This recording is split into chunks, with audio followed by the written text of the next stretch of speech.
The lord. ఈరోజు దేవుని వాక్యము ఇర్మియా గ్రంథము 29వ అధ్యాయము 11వ వచనము. నేను మిమ్మును గూర్చి ఉద్దేశించిన సంగతులు హానికరమైనవి కావు. ఇక్కడ ఇర్మియాను ఉద్దేశించి పలుకుతున్న మాట.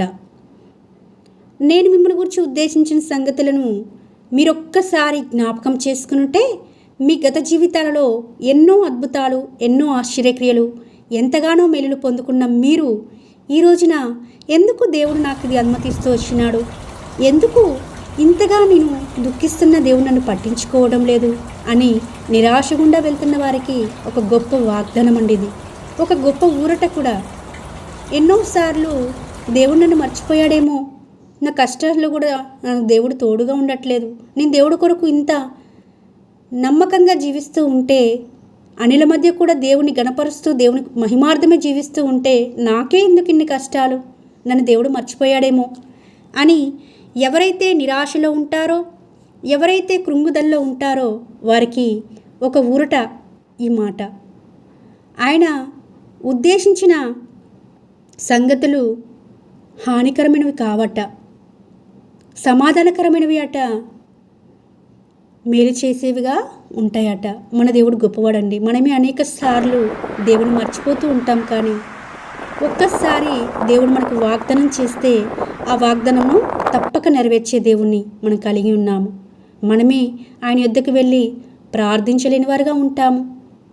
ఇదే అధ్యాయంలో చూస్తే ఇక్కడ చూడండి 12వ వచనంలో, మీరు నాకు మొరపెట్టుదిరేని, మీరు నాకు ప్రార్థన చేయొచ్చు ఒత్తిరేని, నేను మీ మనవి ఆలకింతును.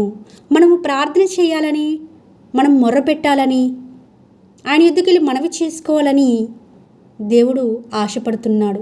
మనమే దేవుని యొద్దకు వెళ్ళి మొరపెట్టలేని వారంగా, ప్రార్థన చేయలేని వారిగా ఉంటున్నాము. కాబట్టే మన వ్యక్తిగత జీవితంలో, కుటుంబ జీవితంలో, సమాజ సంఘ జీవితంలో కూడా నిరాశలు గుండా వెళ్ళవలసిన పరిస్థితి వస్తుంది.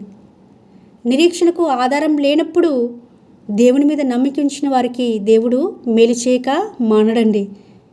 నిరీక్షణ కలిగినట్లుగా సమాధానకరమైన ఉద్దేశంలో మన యందు దేవుడు కలిగి ఉన్నాడు. మనమే ఎరగలేని వారిగా ఉంటున్నాము. ఆయన ఉద్దేశంలన్నీ మనకు మేలు చేయాలని, కానీ ఎందుకు నా మీద ఈ కీడు రప్పించాడు, ఎందుకు నాకు ఈ పరిస్థితిని దేవుడు అనుమతించాడని దేవుని ప్రశ్నించేవారుగా అనేక సార్లు మనం ఉంటూ ఉన్నామేమో. ఈ రోజున దేవుడు స్పష్టంగా మనతో మాట్లాడుతున్నాడు. నేను మిమ్మల్ని గురించి ఉద్దేశించిన సంగతులన్నీ కూడా మేలుకరమైనవే, హానికరమైనవి అయితే కాదు. భవిష్యత్తులో వాటి ఫలితాన్ని మీరు చూడబోతున్నారు. కాబట్టి నేను నమ్మికించండి ప్రభువే సెలవిస్తుంటుండగా ఈ మాటలు మనందరి జీవితాలలో నెరవేర్చబడాలని మనస్ఫూర్తిగా కోరుకుంటూ మీ సహోదరి ఎలిజబెత్ రాణి.